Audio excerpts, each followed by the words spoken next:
วัสดีครับอาจารย์ครับผม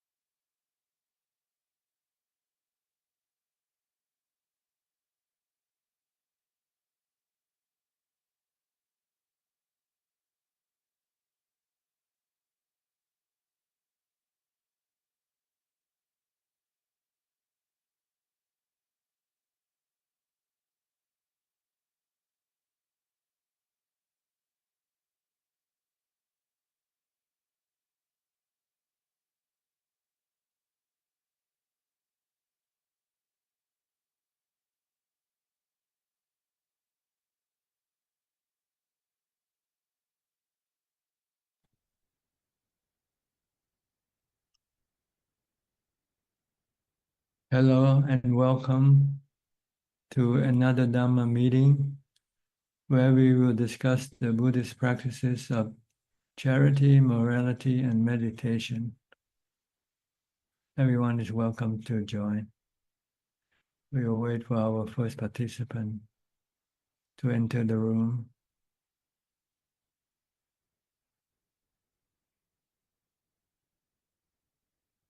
If you want to join and have a chance to speak, you might have to come in early and wait because there are lots of people wanting to join, and we can only take so many people at a time.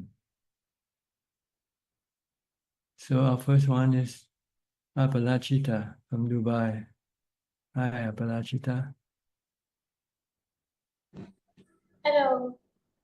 Good evening, Ajaan. How's life treating you? Okay? Yes, it's okay. I feel a little bit more settled this week. No stress, no agitation? I can't say that.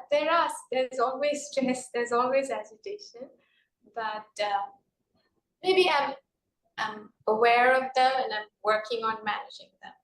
Not mindful enough? Yes, I cannot say I have no stress completely. Not that mindful, not yet. Still attached, still crave for something? Yes, for sure. For sure. But I know that is the root. I'm beginning to understand it clearly. Yes. You have to reflect on it, impermanent, contemplate on impermanent. Things keep changing. You cannot control everything.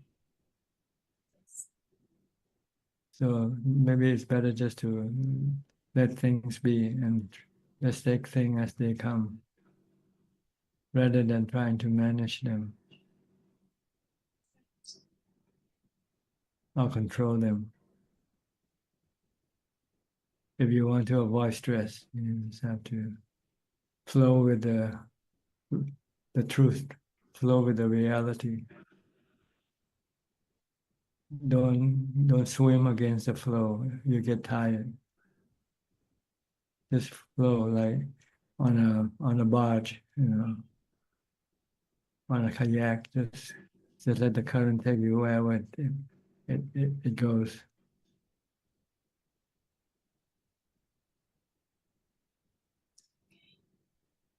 Anyway, it's just a thought for you to think about.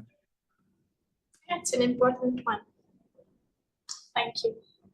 Yeah, because everything is anatta. Everything are natural phenomena, not under anybody's control.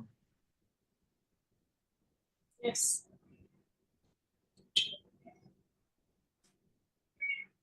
So try to stop your mind from trying to control everything. Yes. That's the problem. Your mind wants to control, manage, and make things the way you prefer. But sometimes things don't work that way. So you get sad or disappointed or anxious or worried.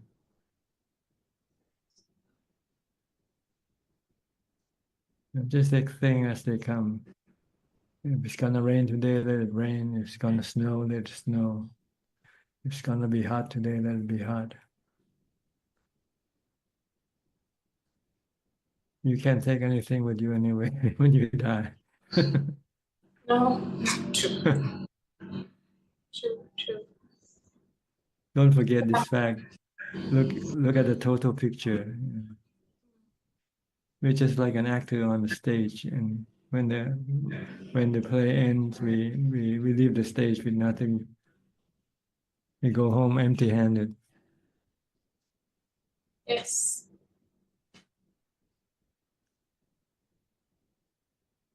We can take the good karma with us, the good or the bad karma that goes with us. And the good karma will reward us with happiness, and the bad karma will punish us with suffering. So try to avoid doing bad karmas and do only good karmas.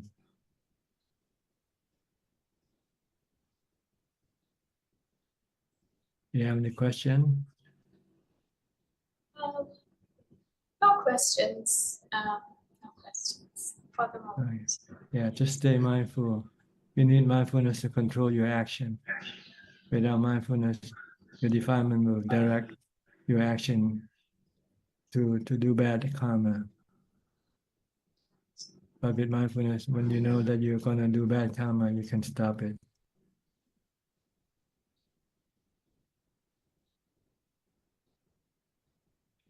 Try to maintain the 5 precepts at least at the minimum if you can. I do maintain that. Yeah. I do maintain this, of course. And practice charity if you can, and meditation. This should be your daily activity. Dana, sila, and bhavana.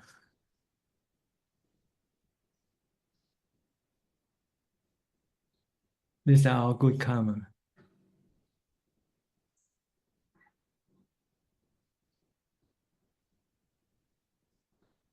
Forget about wanting to be rich, wanting to be famous. You cannot take these things with you when you go. And they don't make you really happy. In fact, they make you become more stressful. Because once you have something, you worry about losing them. So if you don't have anything, then you have nothing to worry about. If you have something, you're gonna be worried about losing that something.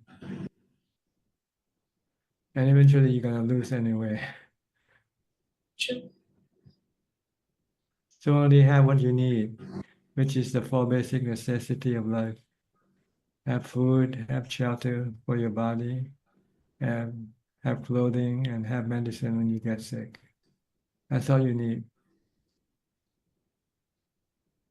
You don't need big mansion. You don't need fashion, design clothing and all this, things that people go after. Yes. You better spend your time doing meditation than going after all these material things. Then they don't satisfy you. They don't give you contentment. The more you have, the more you want. But with meditation, you want less and less, because you find that you don't really need them. What you really need is just a 4 requisite of life. That's all. And you can be happy just doing nothing.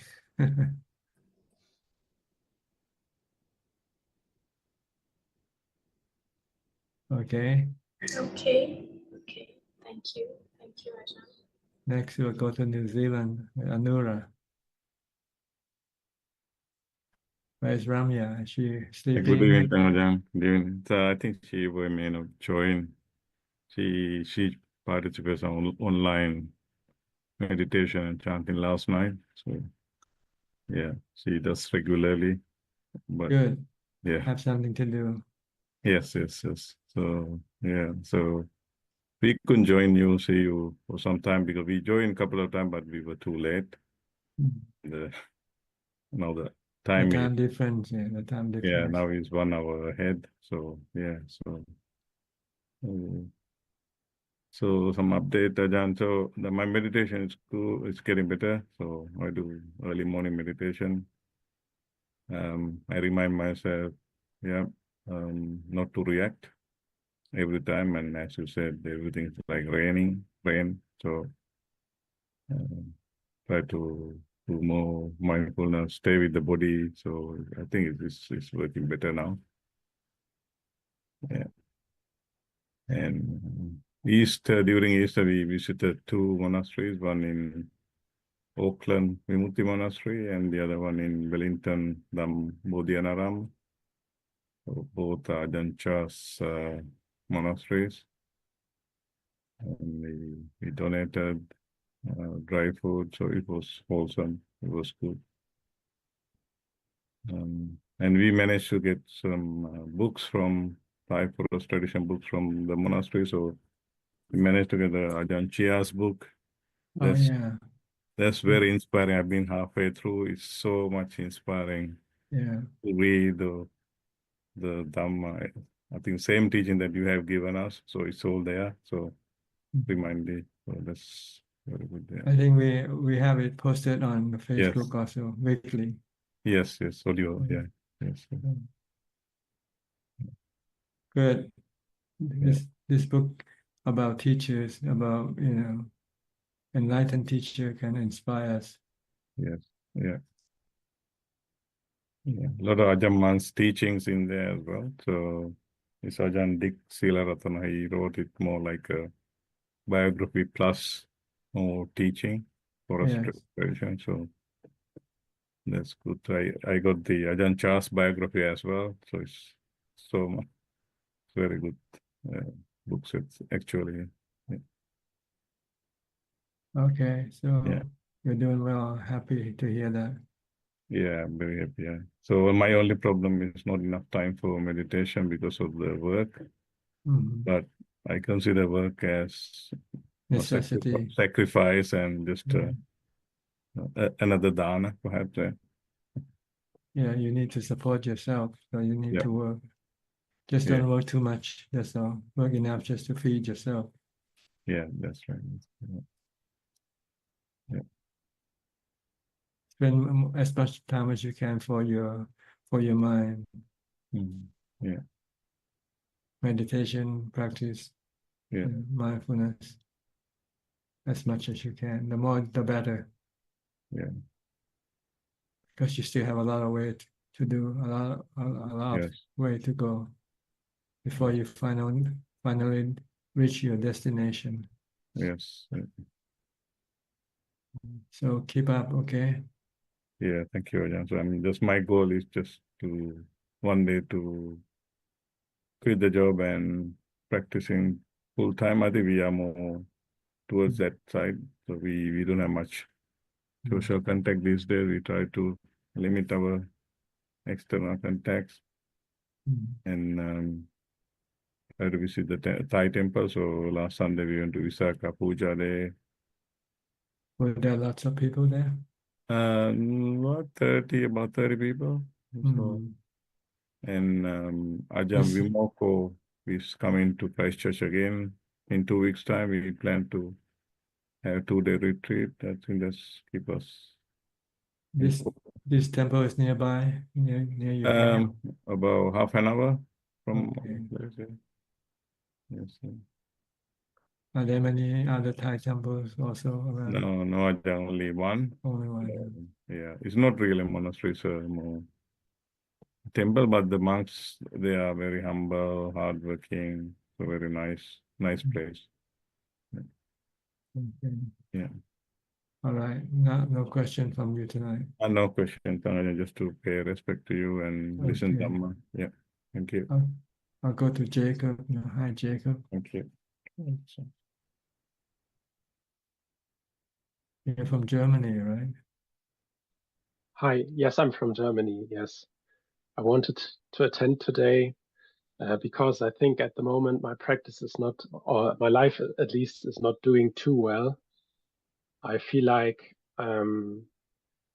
for the past 6 months or so, I've had a lot of drive, and had a lot of ambition, and my life was very much on a high, and maybe I think it was too much because I also did some weird, stupid things then.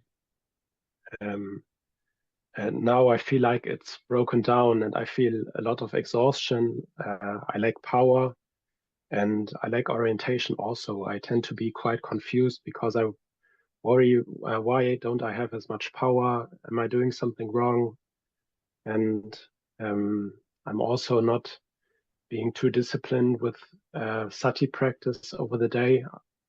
I practice meditation in the evening most of the days, and sometimes also at other times, and I get to calm my mind, but I'm not too happy how it's going about at the moment. And I was seeking your advice. Maybe you can tell me to practice more, or I'm not sure. Yes, the reason why you're not happy is because your mind is still grasping, craving for things. And when you cannot get them, then you become unhappy. So you have to reduce your craving down. Try to do more meditation, more mindfulness practice. And Okay. try to do less sensual pleasure activity, like watching, eating, drinking, and so forth. Okay. If you Okay. can, Would you? Yeah. if you can keep the 8 precept on some day, that will be helpful. Yes, I let do it- that already some Yeah. days. Yes. Yeah. This will reduce your sensual craving down and allow Okay. you to have more time for meditation practice. Okay. So the goal is to increase more meditation practice and reduce the sensual cravings down as much as possible. These two are the opposing side.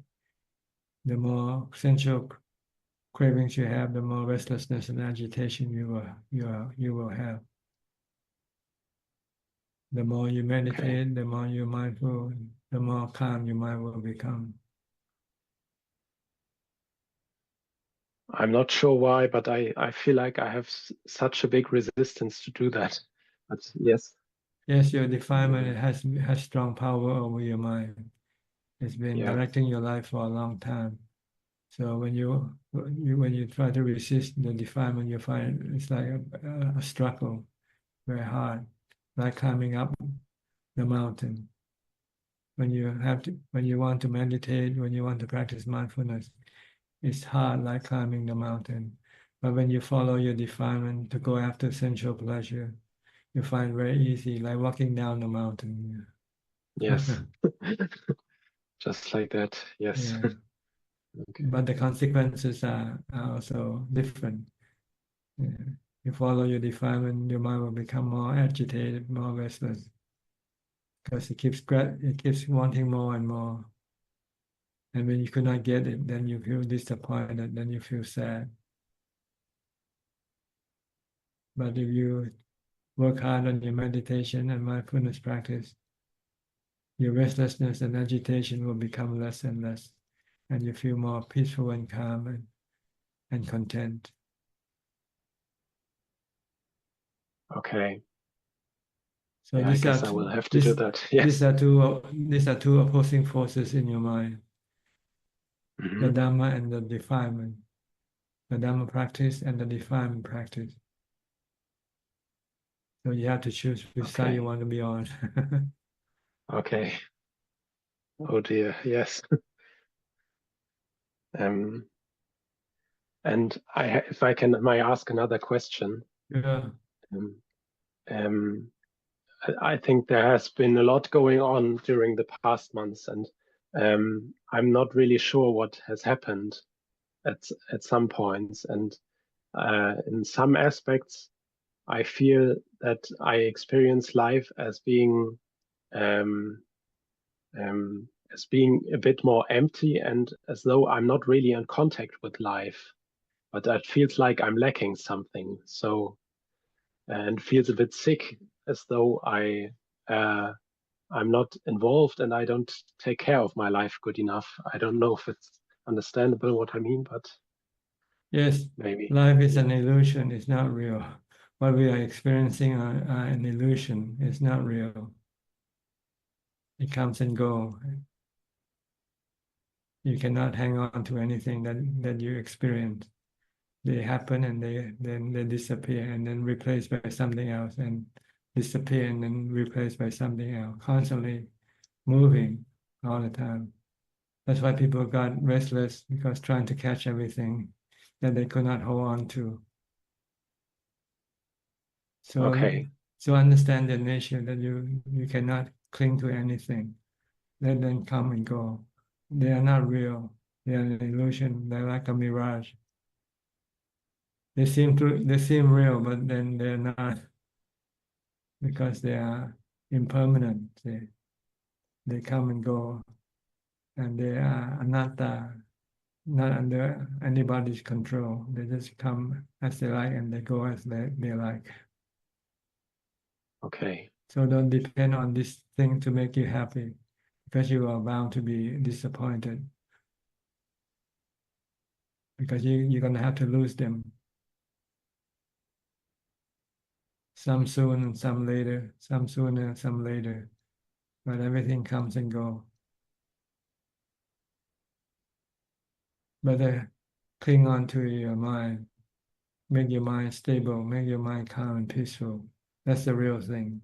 That will stay with you all the time. Come back to Okay. come back to the first question. Giving up your sensual pleasures and putting more effort for your meditation practice. Meditation practice will lead you to the real stuff, the real thing. But if you go after sensual pleasure, they're not real. They're temporary. They're like soap bubbles. Like I said, to step. They're like soap bubbles. They're here temporarily, then they disappear, replaced by a new bubble.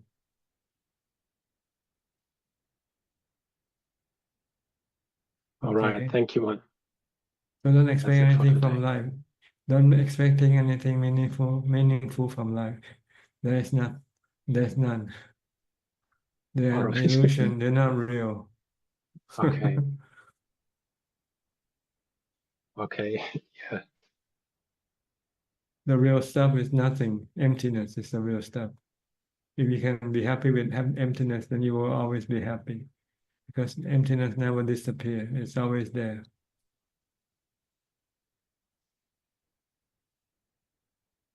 Having nothing and be happy. That's the goal. Can you do that? Be happy without anything,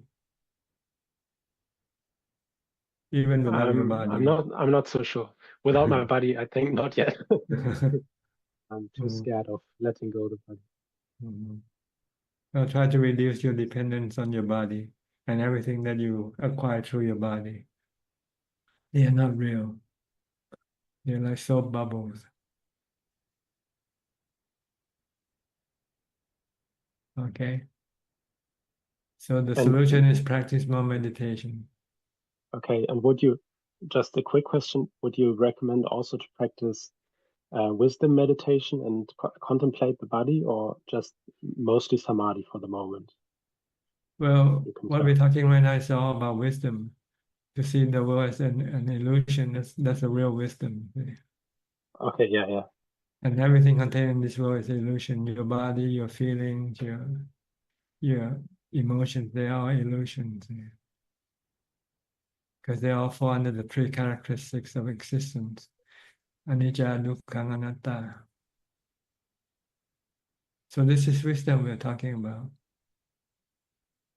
But in order to be able to see it clearly, you need to meditate, to calm your mind down first. When your mind starts calm, your delusion will block your your vision of the truth, of the real. Your delusion will keep feeding you with illusion. So you have to calm your mind, and then the delusion will temporarily stop blocking your mind, and you start to see things clearer.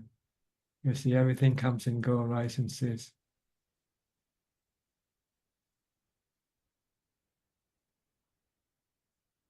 Right. Thank Okay. you very much. So meditate, practice mindfulness, and meditate first. And then you'll see what we are talking about. You'll see that everything is just an illusion. Your body, my body, this is an illusion. It's not here permanently. That's the point. Right? Your body and mind will one day disappear, disappear into thin air. And everything that you possess.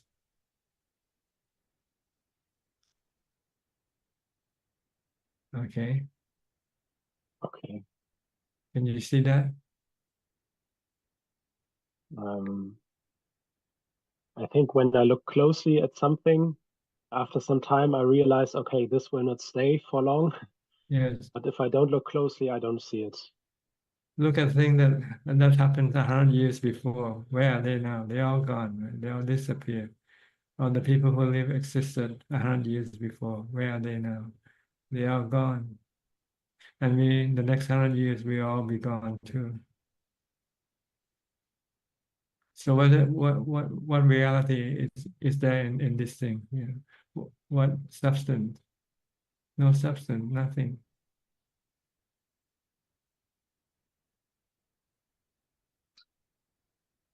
I'm just Hard to I'm just grasp. thinking it's not supposed to be like that. Yes. But Because this is the delusion telling you that everything is real, okay. everything is true, everything will last. But they don't. Okay. All right? All right. Thank you very much. Think about it. Okay. Yes. Next, Kok Seng from Singapore.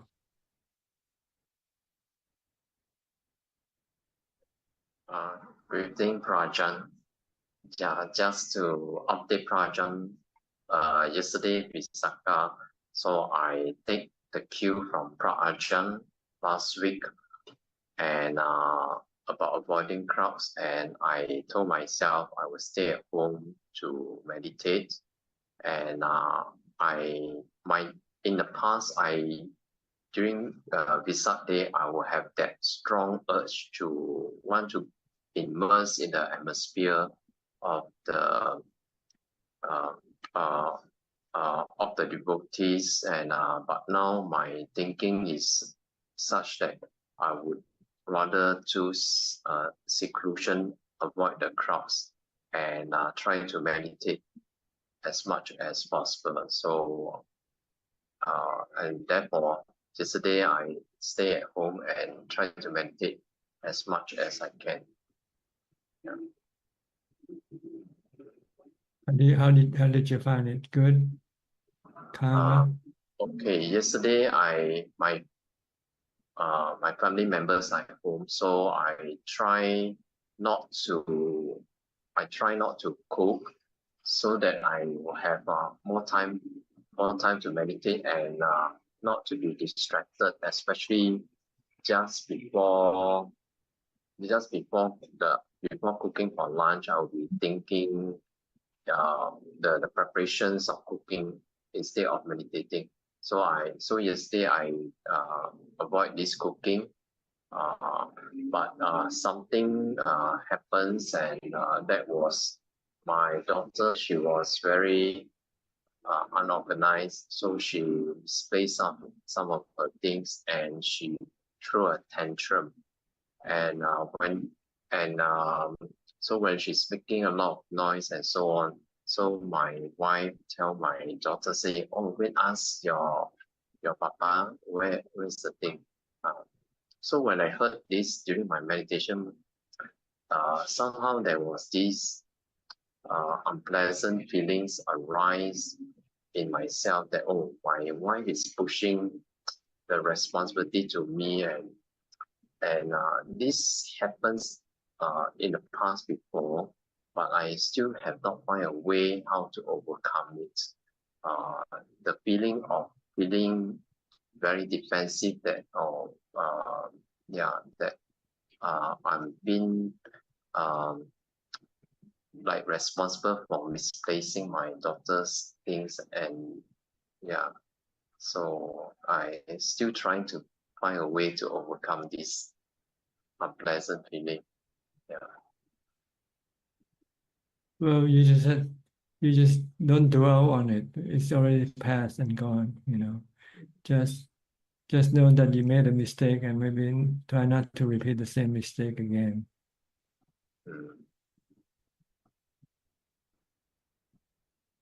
And also just as long as you have no intention to hurt her, then it's okay. You know, you shouldn't feel guilty about it. But if you have intention, then you should be guilty. No intent. There's no intention. Yeah. Sometimes just accidental things just happen beyond your control. Try to be more mindful when you do things. Try to be mindful whether you're doing the right thing or not. But don't dwell on the past. It's already past and gone. Only look back to teach you, give you a lesson, and try not to repeat the same mistake. Okay, Ajaan, there's another thing which so-called arise in me in the earlier participants about trying to stay away from temptations, the temptations of pleasures and entertainments. So, and Ajaan, you have often teach us that we should try to attain jhana so that we get the pleasures from jhana, and once we attain the pleasures from jhana, so our state of mind will be strong enough to resist the temptation of the sensual pleasures. But before we have attained the jhana, so how do we prevent our mind from being lured away by simple sensual pleasures, especially from YouTube videos, which will be very, very entertaining to the mind. So how do we overcome it when we have yet to achieve the state of jhana? You use the 8 precepts to help you abstain from these sensual pleasure activities. Try to keep the 8 precepts. Then when you keep the 8 precepts, then you cannot watch any entertainment. Yes, no entertainment. Then is there any word or phrase that we can tell ourselves, tell our mind, when that temptation to watch something arise in us? They are habit forming. They are like addiction. Once you watch, you keep wanting to watch more and more, and then you become addicted. And when you cannot watch when you wanted to watch, then you can feel terrible. Dukkha. So tell yourself everything that you want to watch is dukkha in the end. Everything that I want to watch is dukkha. Okay. Every type of sensual pleasure you seek for are all dukkha. Okay. Because when you wanted them and when you could not get them, then you will have dukkha. And one day you will have to experience when you're getting old or when you're sick, then you will not be able to enjoy them anymore. Okay. Sorry, why is it that when getting old, we will not be able to enjoy Because your eyes is not good, your ears is not good. Okay. Or you're just too weak even to turn on the tube. You don't have the strength to watch it, to enjoy, like when you're young and strong.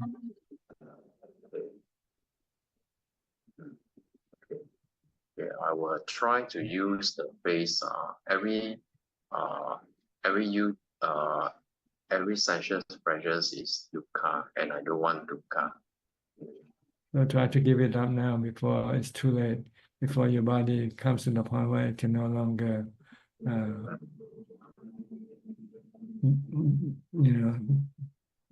do what it used to be able to do. Then you will just sit in depression. You'll be in, because you will not be able to do anything to enjoy yourself.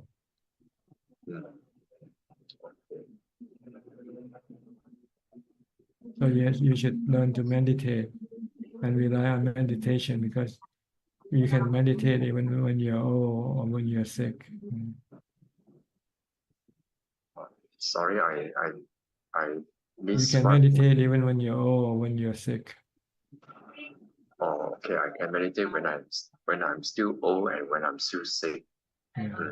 Because you don't need the body to, you don't use the body, you use mindfulness instead.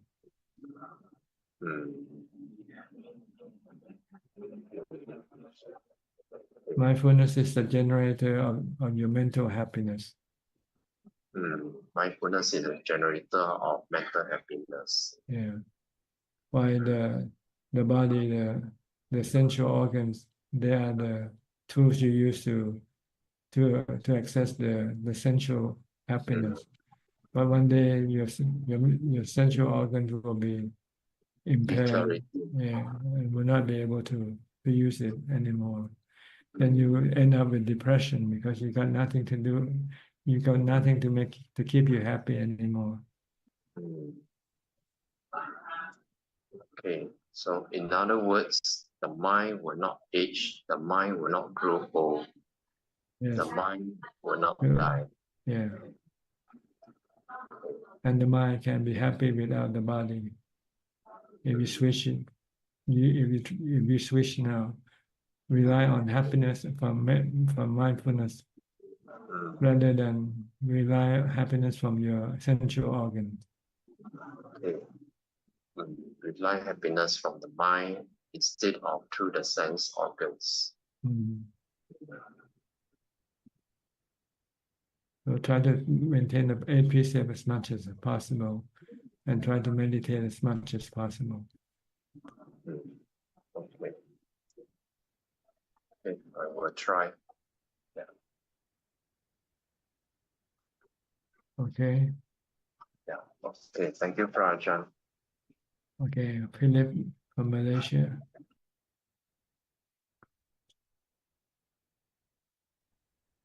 Good evening, Ajaan. I have a question with regards to meditation practice. It's not often, but sometimes when I do sit for a meditation sitting, my body goes into, like, for example, hot, feeling very hot, and to the extent that after the meditation, I mean, I don't notice it during the meditation. Maybe a slight sensation, but after the meditation, it can be like the whole t-shirt could be like almost like going for a jog or going for a run. But I usually don't pay any attention to it. But it happens quite so often. Sometimes even sitting in the air-conditioned room or underneath a fan. That's just what I observe. Is this anything to be concerned of, or just ignore it? It's just the nature of the body, I guess. When you sit, it tends to create more heat than when you lay down. So just know that this is what it is, and as long as it doesn't make you impair your body, then there's no need to worry.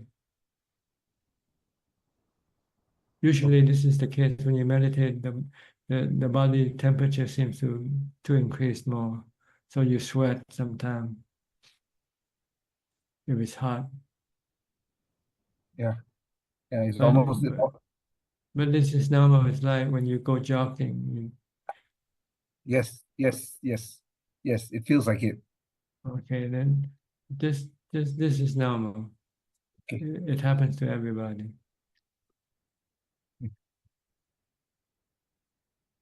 So don't worry about it. Okay. I don't have any questions. Just only that minor thing. Okay, and next, Lynn from Indonesia. Hi, Lynn. Good evening, Tan Ajahn. Happy Vesak Day. May you be Yes. free from Did you do suffering. Did you do any challenge on the Vesak Day? Yes, I did. Yeah, I meditated, for long hours. Okay, So, good. it was quite peaceful. Yeah, very good. And thank you for your advice. And tonight I have a question about dementia. So if somebody suffers from dementia, does it mean that the sankara stop functioning? I don't know. I think it's the memory is just not. It might. I think what for me, I think it's mindfulness. When you don't have mindfulness, then you won't be able to send the mind to remember, for instance. Oh, okay. The memory still function, but you're not able to access the memory. Mm. Mm. But it's not important how these things work. It just if you have dementia, just know that you have it. That's all. What else can you do? And accept it. But people with dementia, are they able to meditate? Oh. Well, you should ask the other way around. People with mindfulness, they will be able to meditate. With mindfulness, usually people don't get dementia or Alzheimer. Look at the meditation masters; they all live to be 90s or so, and the memory is still fresh. Okay. So I think it comes down to mindfulness.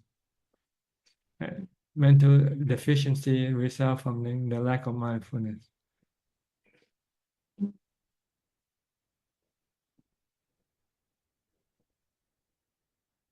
So you can maintain mindfulness. You will remember because you know every moment what you do. See. Mm. But when you don't have mindfulness, your mind can be somewhere else and you're doing something here. Your mind can be into the past or into whatever it wants to be in. And it doesn't know what's going on in the present. Mm. But with mindfulness, the mind will always remain in the present. So it knows every movement, every moment of the present, what's going on.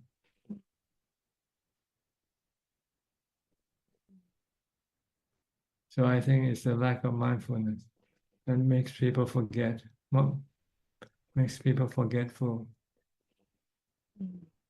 The stronger the mindfulness, the more you will be able to remember, even into past lives. Yeah. Yes, that's true. Mm. Okay. So just be mindful, and you will not have dementia or Alzheimer. Okay, will do. Okay, we'll try. All right. Yeah, that's all my question for tonight. Thank you. Okay, you're Hope you are well, welcome. Ajahn. Thank you. Next, Nining from Indonesia. Yeah, Ajahn. Ajahn, happy Vesak Day. Yes, thank you. Yeah, my friend attended Ajahn Dhammatalk on May 12th. Yes, she told me that she's your friend. Yeah, actually she has an office even in Bangkok, and then she went alone to Pattaya to meet Ajahn. Because maybe she see me. She said that I have a good progression, Ajahn. I mean, after I follow Ajahn, that she see me that I become more not kind, but more mindful in everything. She said like that. More control. Yeah, more control.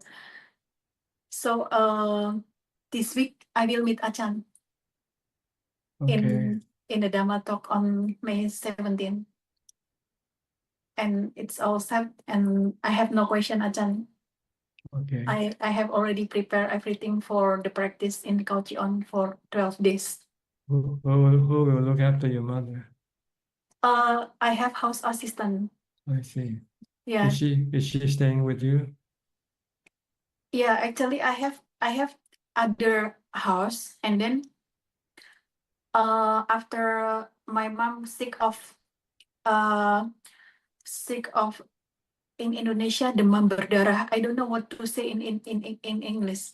It caused by the mosquito. So I stay with my mom to taking care of her. After that, the condition of my mom getting worse, Ajahn. Especially the leg. Because my mom was a basketball athlete actually. So now she has knee pain, the joint on the knee. She suffer on the knee. Yes, So, but you have someone to look after her. yeah, that's why I managed and because my mom also support me to practice. And I said to my mom, okay, that's why I should be very serious. So once I go to practice, I will go for a long time, like 12 days, like that. So after Okay. that, I can taking care of my mother again. Okay, that's good. You have Yeah. to have time to look after yourself also, if you can. Yeah, that's why, like Ajahn said, that life is not meaningful. Maybe it's all delusion. Ajahn said to that Germany. Yeah, it's not real. It's temporary. It's Yeah. like soap bubbles. Nothing meaningful in this life. Ajahn said that they are all delusion. So be happy with anything. And to see it clearly, I should practice and meditate. Yes, don't rely on anything in this world for happiness, for true happiness. They're only temporary happiness. Yeah, I have to replace the sensual pleasure with mindfulness, so that when I get old, get sick, I still can use my mindfulness. And to make you happy, to keep you happy. Yeah, that's the point. That's That's why, yeah, I keep on developing mindfulness and yeah, repeating on that. While every day, still study the Dhamma. Because I replace my other hobby with listening to the Dhammatalk. Good, Like, very good. yeah, so that I have a progress in this practice sometimes by reading the book Ajahn.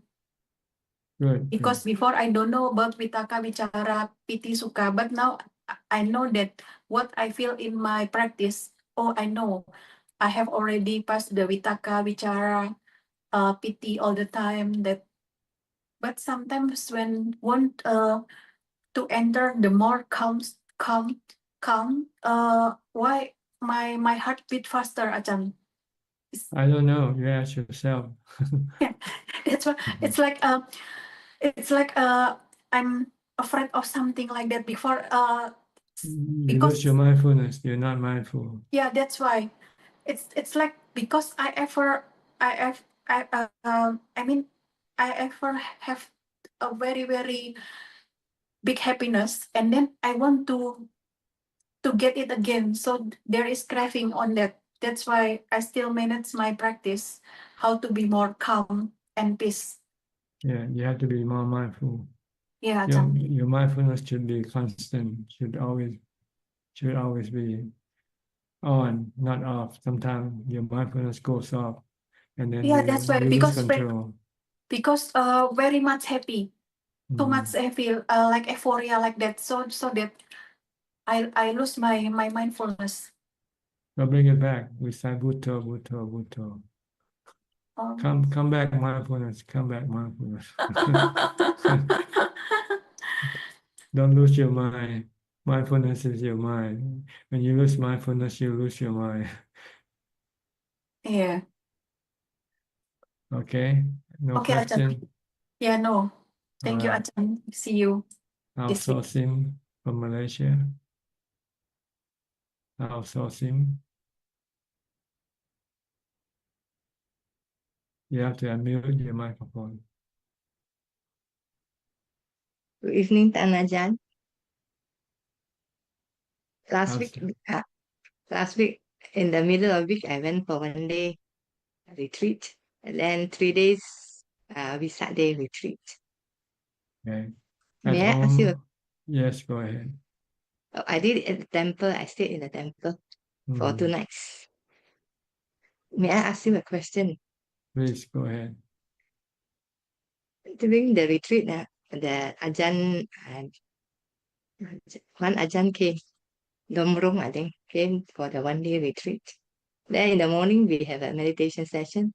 Then there's a walking session. Everybody has to follow Ajahn around the temple. Then during the afternoon, there's a meditation session followed by Dharma talk and Q&A. So during meditation, I went into Samadhi. When the Ajahn came in for the Dharma talk, I didn't pay respect to him and I didn't listen to the Dharma talk. Is this a disrespectful for not paying respect and listening to the Dharma talk? Well, it depends on whether you have the intention or not. No, You just happen to be engaged with something else and not able to pay respect. That's okay. I was in Samadhi, so I didn't come up from Samadhi. But if you intentionally want to stay in Samadhi to avoid paying respect, then that's being disruptive. It's up to you. It depends on your intention. I see. I see. And then there's another question. Because what Ajahn, they are organizing a retreat on site and online. Our friends keep encouraging myself, my husband, and my son to go for the on-site retreat. But I was thinking I still prefer online retreat than on-site because I prefer to meditate in isolation. I was thinking, different people have different preferences. So don't listen to other people. Listen to yourself. I was thinking, because if go for on-site, I need to spend a lot of time traveling, then packing, unpacking, and washing. After that, washing clothes. I think I still prefer to do at home. That's right. For restless people, they like to travel to go to meditate.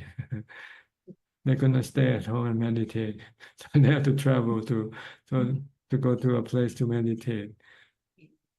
That's because they're gonna stay put. They still need to travel. Then they still need to move around. I see. So actually, you should meditate wherever you are if you can. That's the best way. Don't travel here and there just to meditate. Unless the places where you stay is not conducive to meditation, then you might have to find some other more conducive place for your meditation. But if you just want to go on site just because you don't want to stay at home, you want to get out, and that's more restlessness. If the retreat is in Penang, then I'll attend the retreats. But I think out of the country, I prefer not to go. Yeah. So different people have different reason for doing things. They don't have to be the same. You don't have to be the same with your friend. Okay. Okay. Thank you, Ajahn. Next, Alvin from Malaysia. Also. Namaskar, Ajahn. Oh, just now Nining mentioned Dhammatalk. Translation, may I translate? The translation is actually dengue hemorrhage fever. It's dengue. Yeah, dengue hemorrhage fever. Yeah. Okay. Yes. Ajahn, to ask you a question on I was listening to this Luang Por Chia mentioning the Dhutaṅga practice. And one of the practice is not lying down, sitting even when sleeping while sitting upright. I understand that when we sleep, we can't be mindful. So when the Dhutaṅga practitioner, they do that, are they mindful to stay upright when sitting? Well, the purpose is to reduce the time you spend on sleeping. See? So if you lay down, you sleep longer. If you have to sleep and you just sit in a sitting position, you might just sleep for just an hour, and then you get up, then you become awake again. So the purpose is try to avoid sleep as much as possible to maximize the time for your practice. But you don't do this all the time. You do it for a certain period of time, maybe 3 days or 1 day or something like that. It's like fasting. You don't fast all the time. You fast for a few days, then you come back and eat, then you go back and do more fasting. This is the same way. You take the three posture practice for a few days, and then after that you feel tired, you need more sleep, then you start this practice and come back and practice normally for a few days. Then you might want to go back again. The goal is to enable you to have more time for practice. I see. But still, there's no mindfulness, right? Even though you're sitting upright. Well, when you sleep, there's no mindfulness. No mindfulness, right? Yeah, but you just don't want to sleep too much. If you lay down, you might end up sleeping longer. Yeah. Yes. Okay. Understood. Okay. Okay, sorry about the dog barking. Oh no, I can't hear anything. Yeah, getting old, Ajahn. Maybe my hearing is not that good. Yeah. Take a minute or so, just stop. You can still hear me, right? I can hear you, but I cannot hear the dog barking. No, not at all. Next, I've got the Suchi from the UK. Thanks. Hello, Ajahn. Hi, you've been away for a few weeks. Yeah, but I listened to it. I didn't enter the room, but I listened and watched it live, Ajahn. Good. Today, I'm happy to say that I challenged myself to do 6 hours of meditation yesterday on Vesak Day. Of course, inspired by Lynn. Yes, good. And I also observed the 8 precepts till 6 o'clock in the evening yesterday, and continued the 6 precepts till this morning. That is, I had only 1 meal yesterday. Okay, good. Did you find it good for your mind? I feel very much at ease and at peace that I could do it in my day life at home, because renunciation is so far away at this moment for me. But like you say, que sera, sera. And now I know that I can do it. Yes. You and can I hope you can to practice. progress. Yes, you can practice part-time first. Then eventually you'll be able to do it full-time. when your mind becomes stronger. So try to do as much as on special days, special occasion like Vesak Day or Buddhist, some other Buddhist holidays. Try to put more effort for your practice. Yes, I will. This is the way to progress, to advance. You have to increase your practice in order to move forward. If you practice the same, you'll stay in the same place.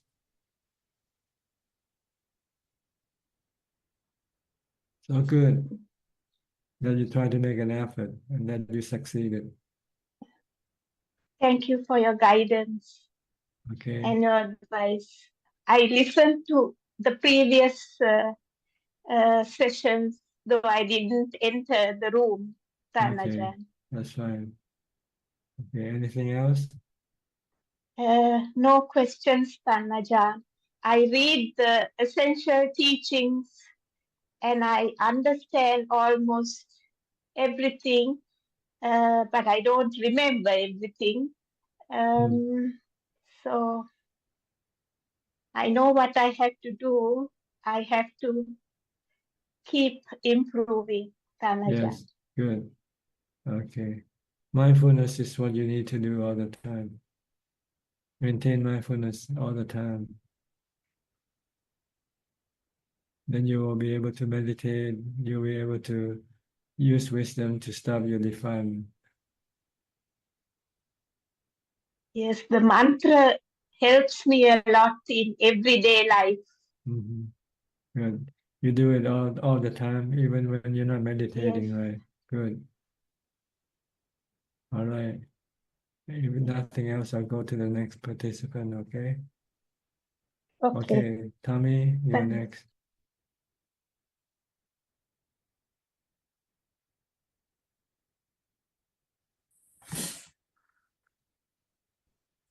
Yes, Cup. Yes, how are you? I'm good. How are you, Ajahn? Fine, thank you. Did you have a pleasant Waisak? It's just another day for me, really. What was the schedule at Wayan? No, I go on Bintaban in the morning, except that there were more people on Vesak Day, about 1,120 people giving food. How many pickup trucks full of food? I don't know, but it took about 2 hours and 20 minutes to finish the arms round. Too much Barami, Ajahn. I don't know, maybe people just get to know you. You live long, so people get to know you. Is there any special program at the temple? The temple in the evening have people coming to chant and then to walk around the JD showing homage. We call VNT and having candle procession. At Banta, did they used to do this kind No, of stuff? not at all. In Bantam, we don't have any ritual at all. So just another day. Oh. Because we don't want people to come into the monastery to disturb our peace. Do they have Katina at Banta? Yes, yes. Okay. I wanted to ask about the Padikula Manasikara Pabang section of the Satipatthana. Should I read it or do you remember it? Well, is it in English? Yeah, it's in English. Okay, go ahead. It just says, moreover, a monk in regard to this very body, from the sole of the feet upwards, from the hair of the head down, bounded by skin and full of manifold impurities, reflects thus in this body there are, and it just goes through the 32 parts. I don't need to go through them.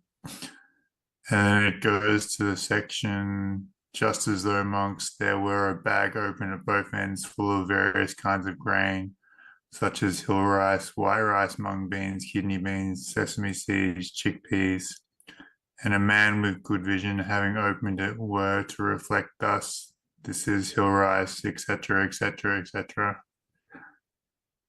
Even so, monks, a monk in regard to this body, and then it just goes through the 32 parts again. So the goal is for you to be able to see the 32 parts all the time. When you look at a body, just don't look at the outside. Look under the skin also. Because beauty is only skin deep. Yeah. If you want to stop your sexual desire toward other people's body, you need to see the other side of the body, the inside of the body. If you can see the skeleton, you can see the lungs and heart and intestine, then your perception of beauty will disappear. And then your sexual desire will also disappear following the disappearance of your beauty perception. Does it gradually reduce or does it go in one moment? Well, it depends on how much you see. If you see a lot, then it'll be more convincing than if you see partially. Yeah. So there's no fixed result. It depends on how much perception you have. Yeah.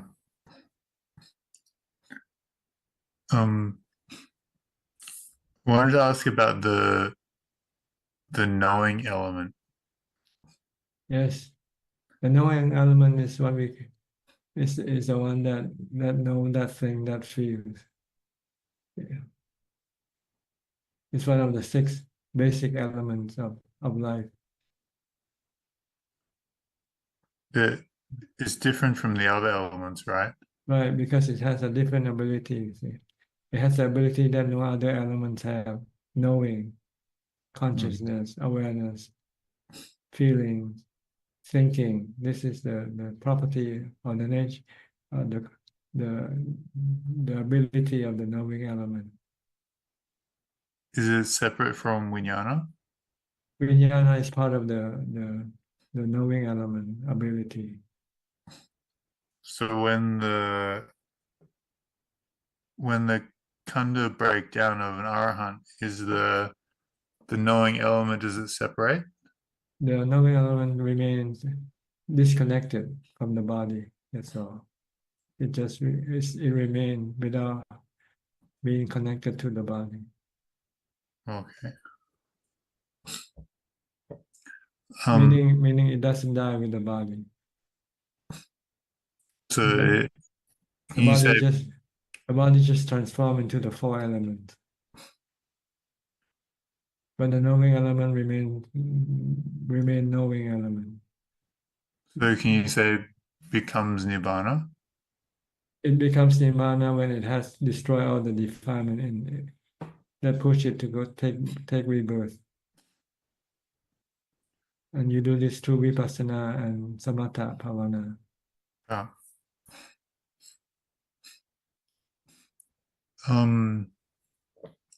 Sometimes I go down these Wikipedia rabbit holes, and I was reading about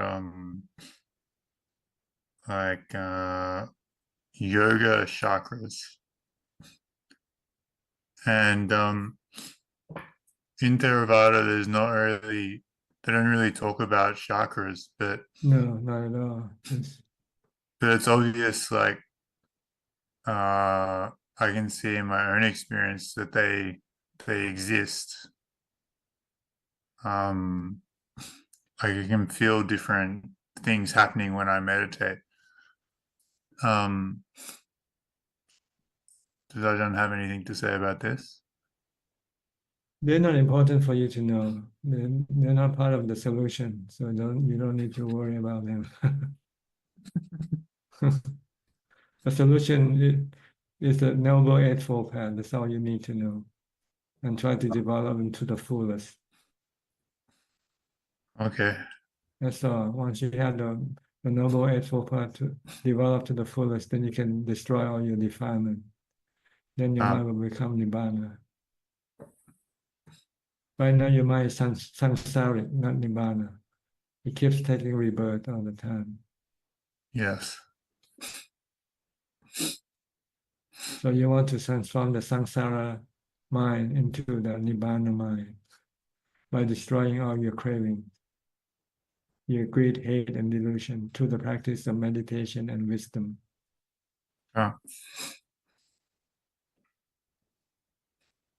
That's all. So very simple, very straightforward. In theory, very simple. Yeah. But doing it is hard, that's all. Try to meditate for half an hour can be quite hard, for some people. Yes. Just to stay focused on the breath or something like that, they find it very difficult to do because they never practiced this before. So it takes time for them to develop enough mindfulness to be able to sit and watch the breath for a long time. Which aspect of the Satipatthana is the Buddha practice? The Buddha practice? Yeah. Anapanasati is one of the 40 kammathanas. You can replace you can replace Bhutto. You can replace the Anapanasati by using Bhuttanusati, which is Bhutto. Okay. Reflection on the Buddha. Okay, I see. Okay. I don't have any more questions. Yeah, because I think to teach people sometimes it's easier to teach them to recite mantra than to teach them to watch the breath. Because the breath is harder to watch than reciting the mantra Bhutto. Yes. So people also sometimes feel that there's a magic in the word. When you think of the Buddha will come and protect you and help you. So for Thai Buddhists, the Bhutto, the mantra Bhutto is very, very, very significant, very important. Yes. I see. Yeah, I never met many Farang that do the Buddha. Yeah, because you study the four foundation of mindfulness, and it doesn't mention the Bhutto. So it mentions just the breathing meditation. But if you study the 40 types of kammatthana, they also contain the mantra Bhutto, Dhammo, Sangho. Has Ajahn ever met a practitioner that uses the more obscure kammatthana like Kasina? Well, I heard people talk about it sometimes when people ask questions and they say they use that type of Kasina. I don't know how successful they are from that practice. Yeah, But I never met anyone. You can use them. They're one of the 40 meditation objects that you can use to calm your mind. What does it mean? Like in the Visuddhimagga, it says like apprehend the sign. I don't know. Apprehend the sign. Yeah, I'm not sure. I sometimes I read the Visuddhimagga. It's written in strange language. Yeah. Hmm. What you don't understand, the Buddha said you can skip it first. Don't worry about it. What's that? What you don't understand, don't worry about it. Just skip. You can skip it. Yeah. And wait until maybe later when your wisdom grow deeper, you might be able to understand it eventually. Okay, I see. Don't waste your time on something you don't understand because it will just block your advance. Okay, I see. Actually, you don't have to know too much. Just know how to watch your breath. That's all. Yeah, I like it when it's simple. And just know your 32 parts of your body. That's enough already, wisdom to know. You know it, but you don't know it all the time. That's the problem. The goal is to know it all the time, to know the 32 parts all the time. When you look at antibodies, you should be able to see all the 32 parts at once. And then you'll Okay. see that there's no difference in all of us. We're all the same. We're all made up of the 32 parts.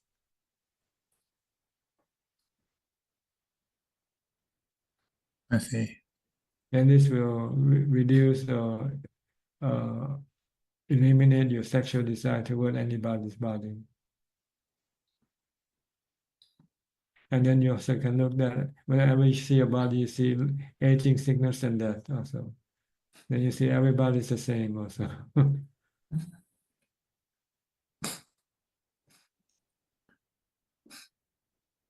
Okay. I understand. That's all you need to know, but you have to know it constantly, all the time. Mm-hmm.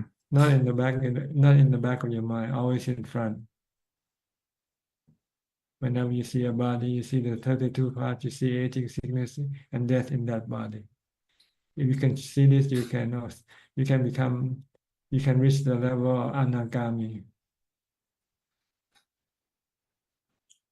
I see.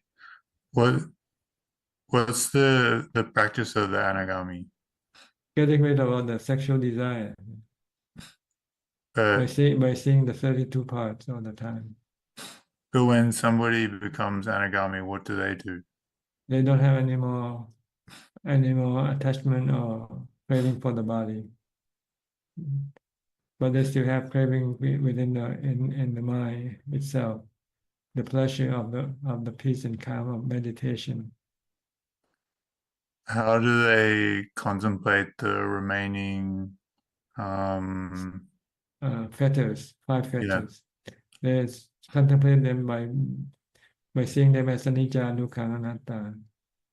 Do they start with a certain one, or do they? It depends on which one they are stuck with, which one they have problem with. If they have problem with self-conceit, then they have to investigate that there's no self in the mind. The mind is just a knowing element.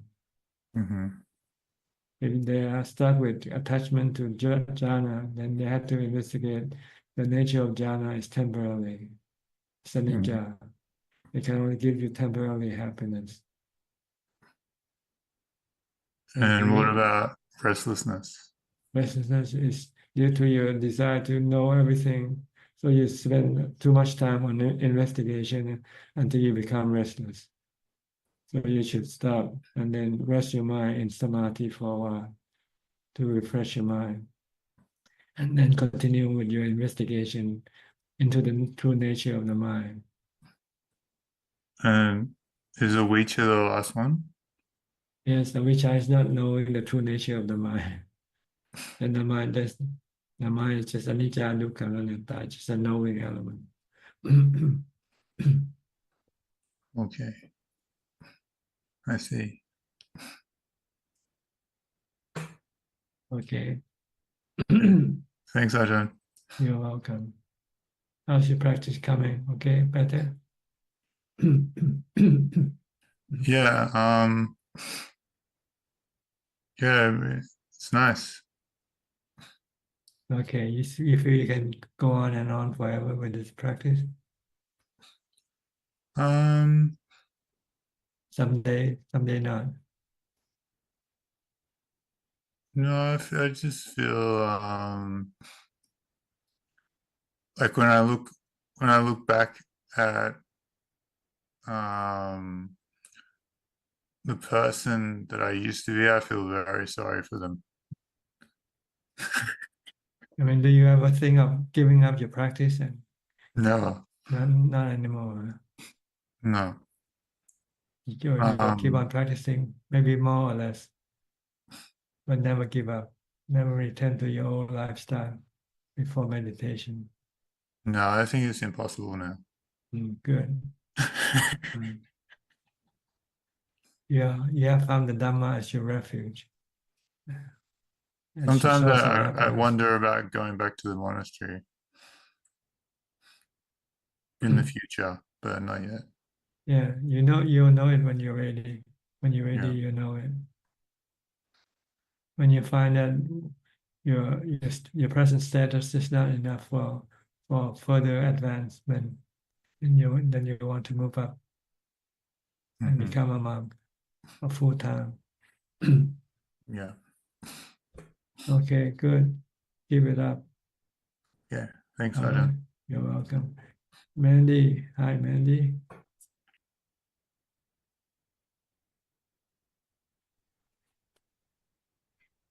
Good to see everyone. I've been also watching on the live Facebook. Been struggling to keep up in the last while with practice and with being around family members. I've also looking at the reality that we're all temporary and different sicknesses coming over my parents and things. I find it sometimes like overwhelmingly depressing to continue to look at the nature of things, to look at the impermanence, to see other people struggling with the idea of getting sick and getting old. And yeah, I find it overwhelming. I guess I need more practice to bring me back down, but there's a big pull, like that I don't want to go back to the old way of thinking, but at the same time, it just seems so overwhelming at times that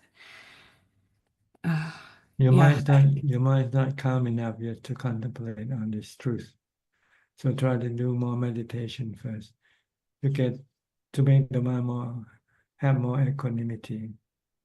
Then you'll be able to absorb or accept the truth more easily. So when you think of aging, sickness, and that you feel depressed, then it's not the time for you to think. Do more meditation. And when you finish your meditation, maybe that's a good time to do this contemplation, because your mind will be more calm and more accepting the truth. But as you are more away from your meditation, the harder will you be for your mind to accept the truth, because you've been led by your delusion to seek happiness in this world. So anything that can hinder your acquirement of this happiness can cause you sadness or depression.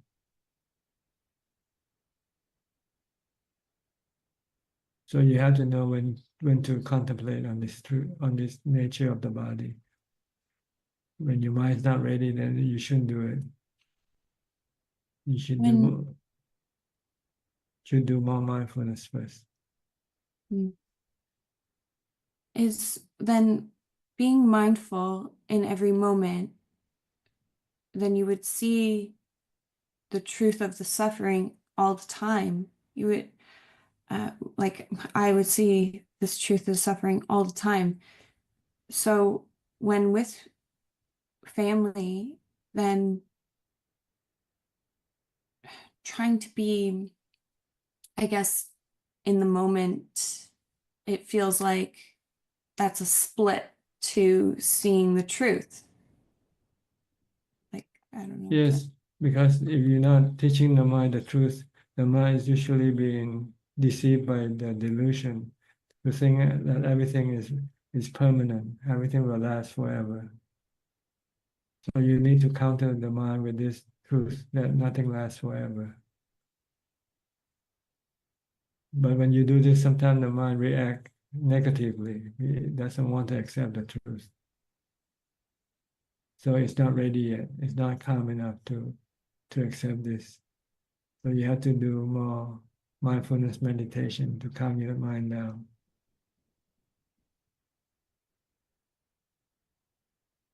And then we'll be able to accept this truth gradually. It will absorb into your consciousness. And so eventually you'll be able to accept or see this impermanent all the time. Okay. So it takes time to for the mind to absorb the truth. You have to reduce your resistance, the mind resistance to the truth. The mind resistance is the defilement.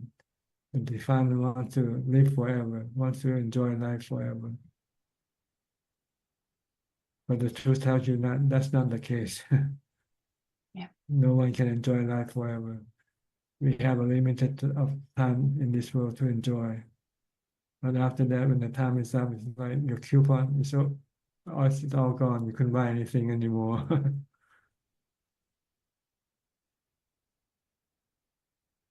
So it's good to remind you that you're using your coupon and you're gonna lose. One day you're gonna end up having no coupon left to use. So you should find something to replace the coupon, which you should do meditation instead. Then you can be happy without relying on your body as a way of making yourself happy. Then you can continue to be happy even when the body no longer able to make you happy. You can use mindfulness to make you happy instead.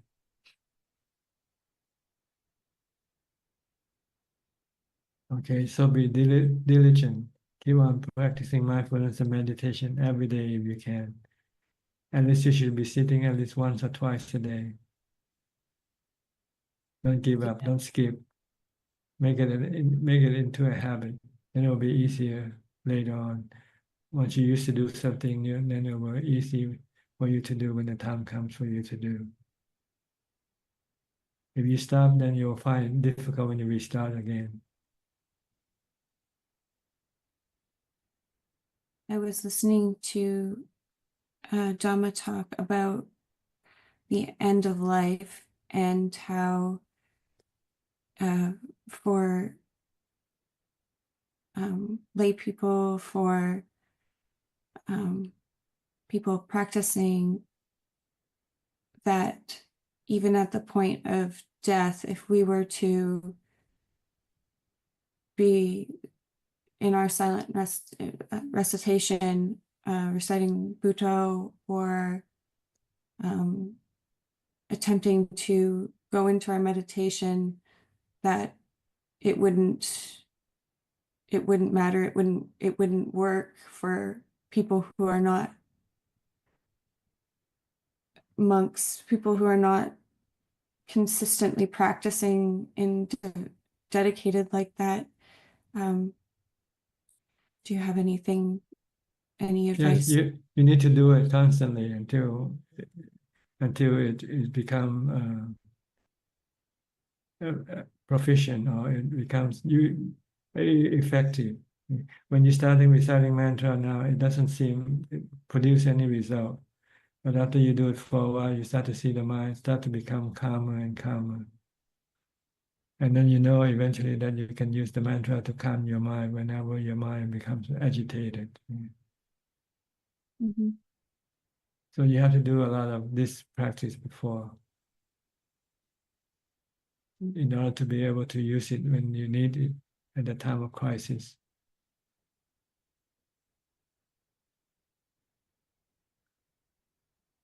So is there no hope for before death for people who have not continuously practiced? Then we will just because you will react, you will resist, don't want to die, and this resistance can cause you a lot of suffering. But if you've been training your mind to accept that this body one day is gonna stop, it's gonna die, and that the way to deal with this situation is to stay calm by using mindfulness. So you have to keep practicing mindfulness to keep your mind calm. And when the time comes for you to rely on it, it will come to assist you to make your mind calm.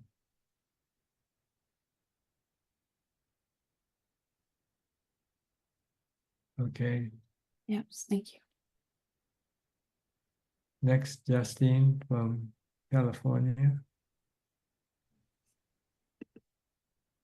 Good evening, Ajahn. Happy Wesak. Can you speak louder, please? Yes. Can you hear me now? Yes. Ajahn, I have a quick question about the Satipatthana Sutta. So when talking about the enlightenment factor of mindfulness, the Buddha says when mindfulness is not present, the monk knows the mindfulness is not present. So how should we go about understand this? Sometimes you're mindful, then you have to be with your mindfulness objects, like watching your body or reciting a mantra. When you're not watching your body, you're not reciting a mantra, then you eventually will know. Maybe not right away, but maybe after a few minutes, or for some people, maybe even an hour. Say, "Oh, I forgot my mind." Then you know that you're not mindful anymore. That's what it means.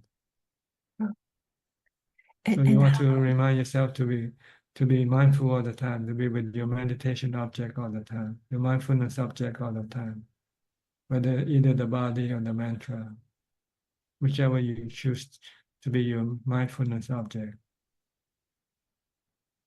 So this is how the perfection of the enlightenment factor of mindfulness comes to be, is to be mindful of either your body or your heart all the time. Yes, constantly all the time.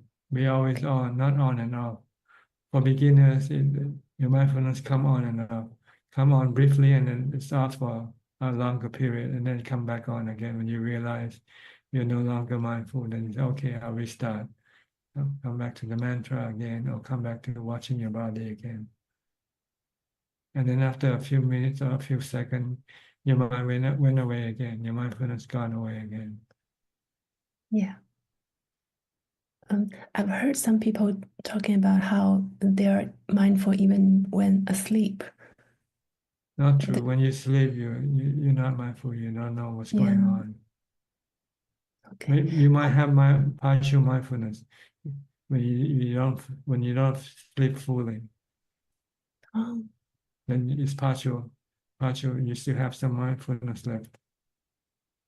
But when you sleep soundly, then there's no mindfulness left. Okay. How about lucid dreaming? So in the dream, the people know, they know how to still keep sila, for example. Is that also mindfulness? No, it's practice. It's what you've been trained your mind to do. So when you're in a dream, it becomes automatic. Whatever you have achieved, it will be there. If you used to keep the precept, it will keep the precept. If you used to have wisdom to be able to let go of your attachment to your body, you'll let go in your dream. Okay, thank you, Ajahn. That's all my question for today. Okay. Next, B. Ravin from Bangkok. Good evening, Prajahn, and happy Vesak. Hi. Any question? Just one question also on the Satipatthana Sutta, because when I was doing some meditation, I noticed that I was trying to develop mindfulness of the body, but I may have forgotten to develop mindfulness for feelings. So I was wondering how I can be more mindful of my feelings. When you develop mindfulness, you don't use feeling as your mindfulness object. You use the body or the breath. It depends on what you do. If you're sitting, you can use the breath as your mindfulness object. If you're not sitting and you're moving around, then use watching your body as your mindfulness object. The other feeling, these are more for wisdom, to understand the nature of feeling as being changing, constantly changing from good feeling into bad feeling into neutral feeling. This is later. This is a development of wisdom. But during the practice of mindfulness, you only need to be mindful of the body. According to the Satipatthana Sutta, either if your body is moving, doing things, you use the body as your mindfulness object. If you're sitting, you use the breath as your mindfulness object. The goal is to calm your mind into equanimity, to get equanimity from calming your mind. Once your mind have equanimity, it will be strong enough to accept the truth, to study this, to see the truth and study the truth. So the word mindfulness can be misleading sometimes when you say mindfulness of body, mindfulness of feeling, and mindfulness of mind. This is the Satipatthana Sutta consists of 3 different practices. The first one is the development of mindfulness by being mindful of the body all the time, and the body keep moving, doing things. And then when you sit down, then you be mindful of the breath to get into jhana. And this is the second meditation, to get into samadhi. You need to sit down, keep the body still first before you can still the mind with mindfulness. Once you have samadhi, when you have the ability to resist your defilement, then you go to study the nature of suffering. Your body, you have suffering from your body because you have attachment toward your body. You want your body to last forever, but that's not possible. So you have to resist or stop this desire to have the body to last forever. You have to accept the body is not going to last forever. Then this is the study for wisdom, to understand the nature of the body and let go of your attachment toward the body. Once you have let go of your attachment to your body, then you go to your attachment to the feelings. You cannot always have good feeling, right? Sometimes you have good feelings, sometimes you have bad feelings, sometimes you have neutral feelings. So you have to accept them all, not just a good feeling. If you just want a good feeling, then when you don't have the good feeling, you will have suffering. If you don't want to have suffering, then you have to accept whatever feeling you come across. Same way with the mental state of mind. Your mental state keep changing all the time also. Sometimes your mind peaceful, and sometimes your mind is restless, agitated, sometimes sad, sometimes happy. And you cannot control them because they are conditioned that cause them to be like that. So you cannot control them. The way to prevent your mind from having suffering is to accept them. Just like you accept the truth of the body, you accept the truth of feeling, you accept the truth of the mental state. This is the level of wisdom practice,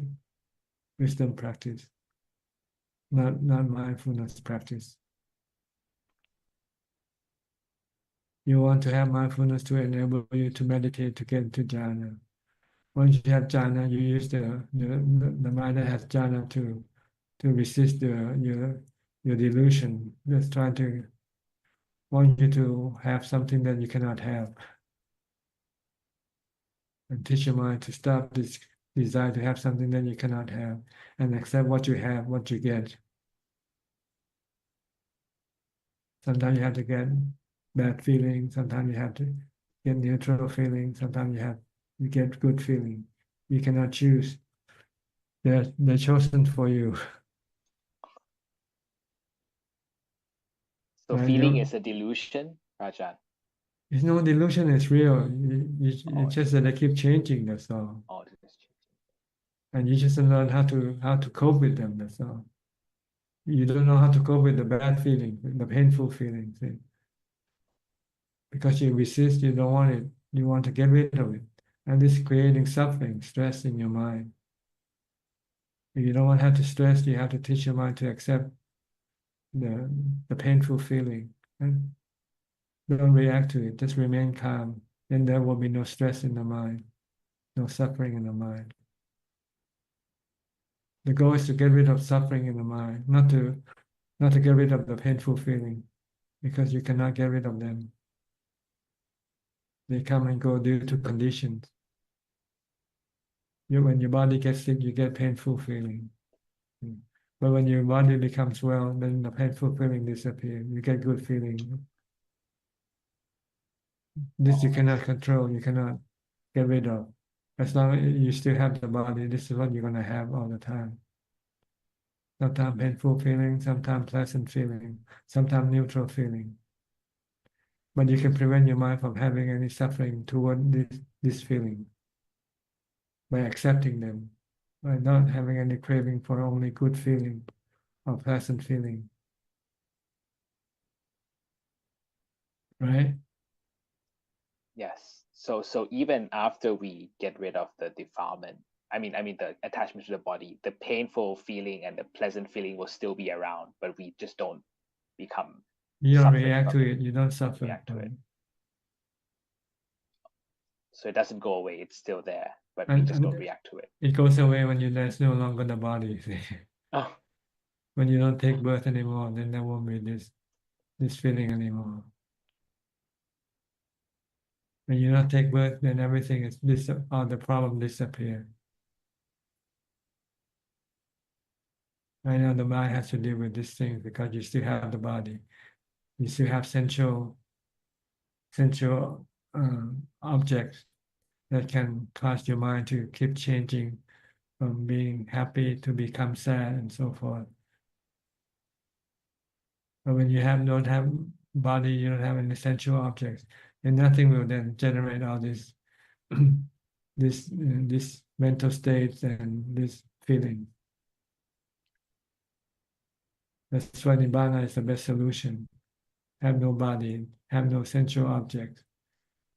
Then the mind will have nothing to cause it to keep changing all the time.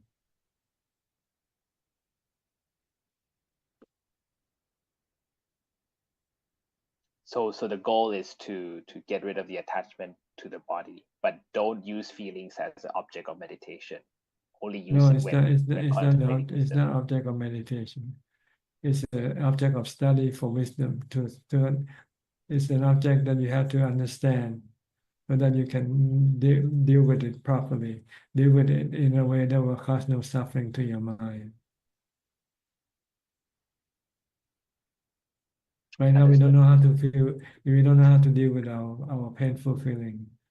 When we get painful feeling, we also get stress or suffering.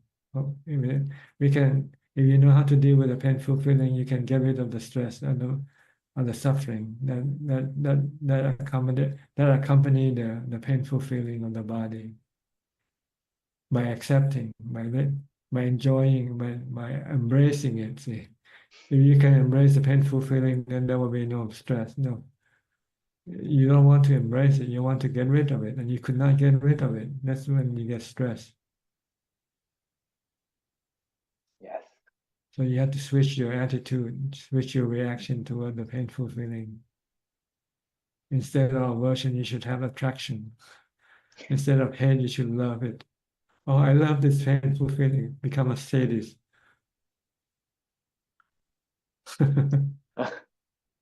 Sadist not by choice, but by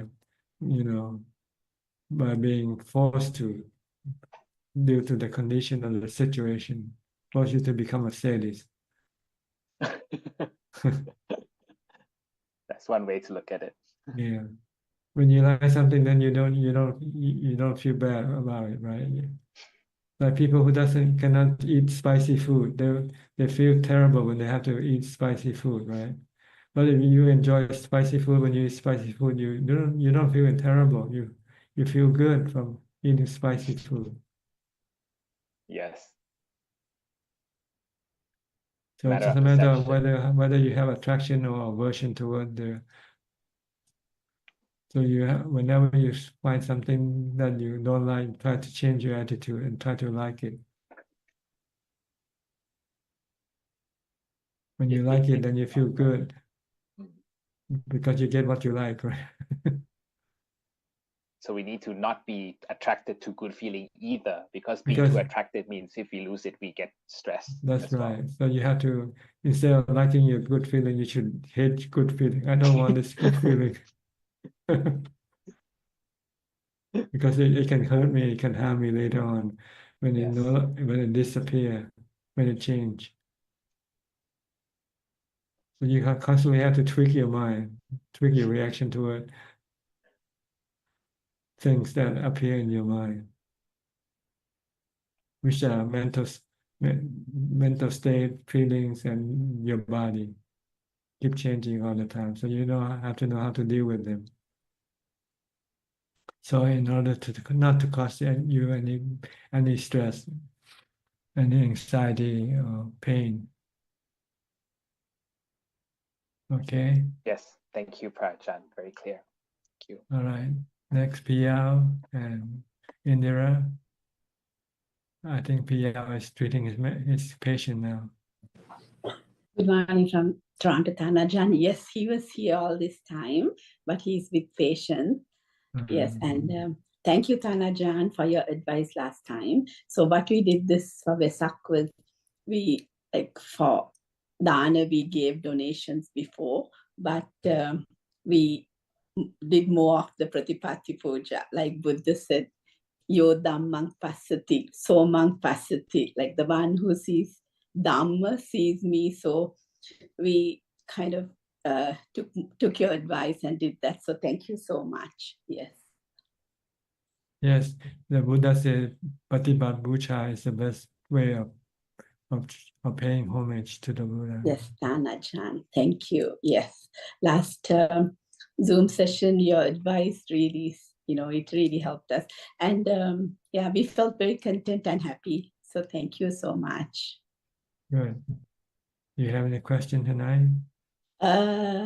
One question. One of the participants asked about the Satipatthana Sutta, how Buddha said, monk, when your mind goes away, be aware. So actually, when you're doing Anapanasati and you're like you do know when your mind runs, so you bring it back. Realize it and you bring it back. Yes. Yeah. If you're mindful, you'll know when your mind is not watching your breath. Yes. Start to go think about breakfast or dinner or something like that. Yes. And you have to bring it back. So you're supposed to be with your breath. Yes. Even a sound from outside sometimes. Yes, and then you go after the sound. What's this sound? Who's doing this and that? And you have to bring it back. Yes, Ajaan. Yes. It's a good way to test your mindfulness to see whether you can be constantly mindful or not when you sit down and meditate. Yes, yes, so true. Because initially when you start, when it happens, you don't know, but then as time goes by, you just know that it happened and you bring it back. Yes. Yes. As soon as you have enough mindfulness to watching your breath. When you're not watching, then you know you're not having mindfulness. You start to lose your mindfulness already. Yes, Ajaan. Thank you so much for the answer. Okay. Yes. Try to do as much as possible because you'll get better at it as you practice. The more you practice, the more proficient you will be. Thank you, Ajaan. And thank you for always being there and guiding us. Okay, you're welcome. Theran Saranai. If Piao come back, if he wants to talk here, you can raise your hand. Thank you, Ajaan. If we have enough time left, I'm not sure. Okay, Thank you, Gary from Singapore.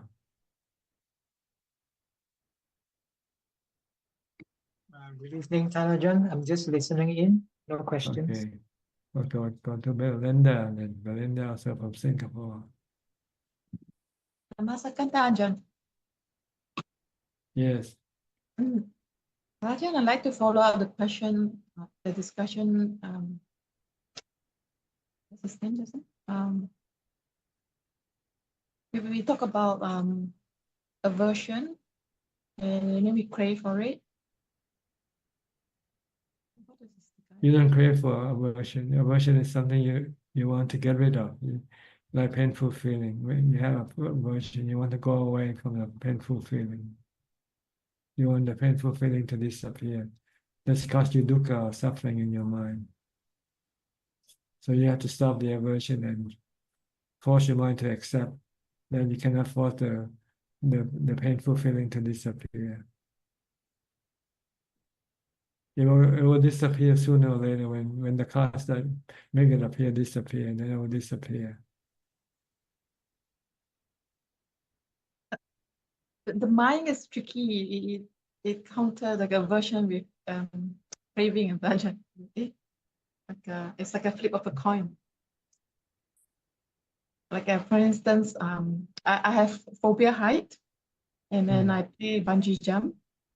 Even though there's fear for height, but I crave for the thrill and bungee.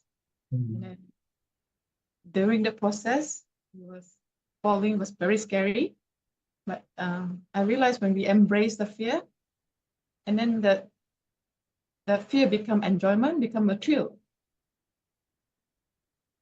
That was the process. Like when it's fearful, like so it's very tricky. The mind, like height is something that I fear, but I crave for the thrill, and I did it. So during that process, when falling was very scary, a new experience. But I realized during that process of falling, when I embrace that fear, it's no longer fear; it becomes enjoyment. And then I get hooked by the thrill, because there's a like a gap, like no thoughts. So that was like some peace, like when we really truly accept the fear. But on the other hand, like you say, we and then get attached to that sensation of sudden gap and peace or euphoria. I don't know how to put it. Yes, that's sensual pleasure. So you become addicted to it. And then I get addicted to the thrill, like that. So I remember doing roller coaster many times until I lose the thrill. Then I need to find something else. Like that. Try to go to the cemetery for a change. Yes. That's better. That's a better way of getting rid of your fear. Yeah.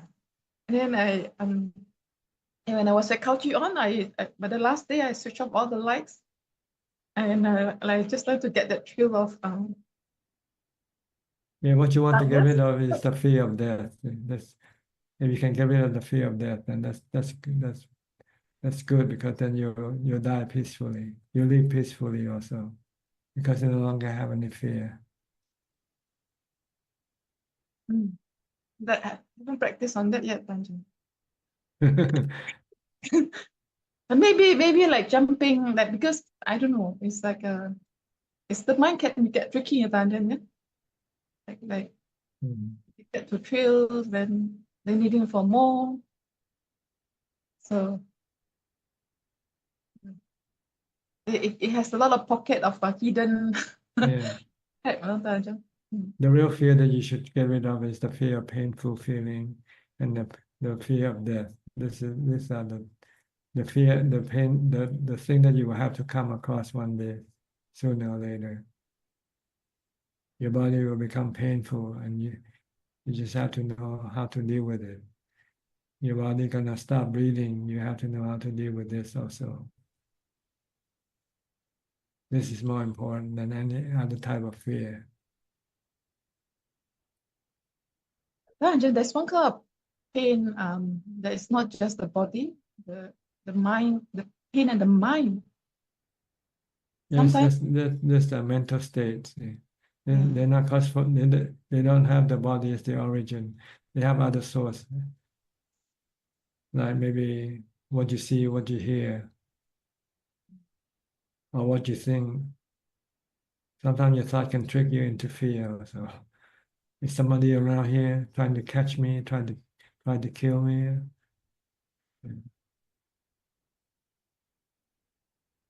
So you have to learn how to deal with the principal fear, the pain, the fear, the painful feelings, and the fear of death. That's all.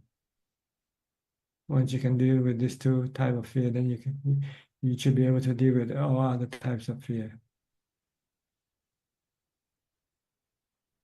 Ajaan, there's one kind of like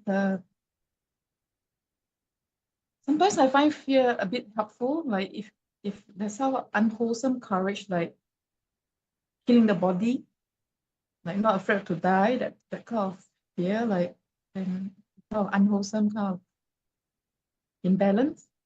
But it's like, oh, some people take courage to commit suicide.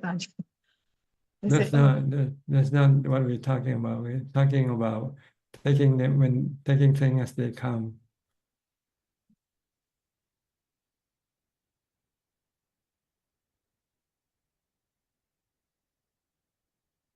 When you want to die when you're still alive, this is also defilement. This is also a craving. See? And when it's time for you to die and you don't want to die, that's another form of craving. Yes. This is what you have to stop. Not by trying to go kill yourself and to prove that you have no fear. It's like moment from moment, Ajahn. I heard about people who attempted suicide and when they get to that side, they don't want to die. And those who get very painful mind state, very painful, they just want to get rid of the body, they attack the body. And then every moment is moment for moment. It's like that, Ajahn. Keep changing, Ajahn. Yes, you just have to keep your mind by merely just knowing, not reacting to things that keep changing.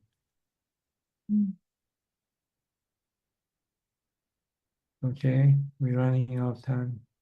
Okay, thank you, Ajahn. Thank you. All right. Next, Olivia. Hi, Olivia, also from Malaysia. Hello, good evening, Ajahn. Yes, what can I do for you? I have a question today, but can I ask now or I can Yes, keep go before? ahead. Yes, Okay. go ahead. There is a word, sape dhamma anatta, Mhm. and what does it mean? It means everything has no self. Everything like a tree, like a rock. Everything are just four elements, made up from the four elements. Your body has no self. It's made of four elements. The tree is the same way. It's the same with the body. The difference is that the body can talk, can react, because there's the fifth element pushing it, which is the knowing element, the mind, controlling the body. But the mind, the knowing element, is also has no self. It's just an element, just like the other elements. That's what it means. Self is just an invention by the delusion. It's like the delusion is like a fiction writer. A fiction writer can create any characters it wants to create, but they're not real. But the mind, once it create the delusion of a self, it starts to believe that to be real. That's the problem. So the Buddha teaches us to look at everything as having no self.